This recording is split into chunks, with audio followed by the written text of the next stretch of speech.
One thing I've realized about living in Korea is that the leaves here are huge. And it's like really random, but it's like I see them often enough to where it's like noticeable at this point when I'm walking down the streets, like, oh, that's a really big leaf. Another thing I've noticed specifically about myself being in Korea is I've become a teaholic, a tea lover. So I try to find like tea. And for this day specifically, I plan to go to a chai place. Back in Germany, I loved chai, but it was kind of expensive. And when I came to Korea, I was all of a sudden like, I haven't had chai in a while, and I see everybody talk about this and that, but nobody really mentions chai. So I started my own chai search in Korea. So I have 3 options for you guys. Honestly, this place was by far my favorite.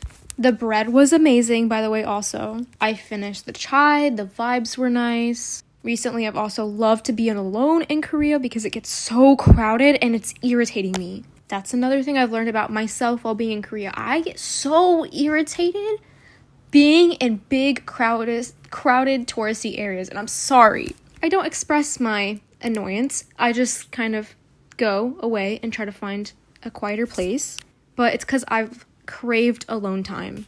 I don't know, does anyone else feel like that in Korea specifically? I don't know. Yeah, so that cafe is perfect, that little library cafe, perfect if you want to read, perfect if you want to go somewhere where there's maybe 2 or 3 people max. So this is what I didn't have planned in my day, which I loved, finding things like this where it's not planned, but I was supposed to go somewhere else and I stumbled upon tea. So I went in and got tea, and then I bought their own tea. I also underestimated how much to pour in, and so yeah.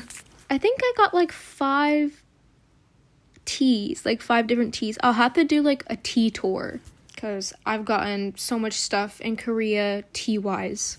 But it's okay, it makes me happy, it makes me feel something new and different. This place was closed, so I didn't end up going, but then I went to this popular vinyl cafe, and even the buzzer was so cute to wait for my drink, which includes the ticket for the vinyls and listening to them and whatever. It was shaped as a vinyl. So I listened to Bruno Mars, and I listened to a few other people. I took pictures. I learned how to take pictures from my phone, from my camera, and taking pictures, I'll have to get into that, but it can be embarrassing in public, but I've pushed myself so far. But like, look how cool this is. But I have a Canon GX5 or G5X, I can't remember what it is. And then I was exhausted. I had a perfect day, so I wanted to go home.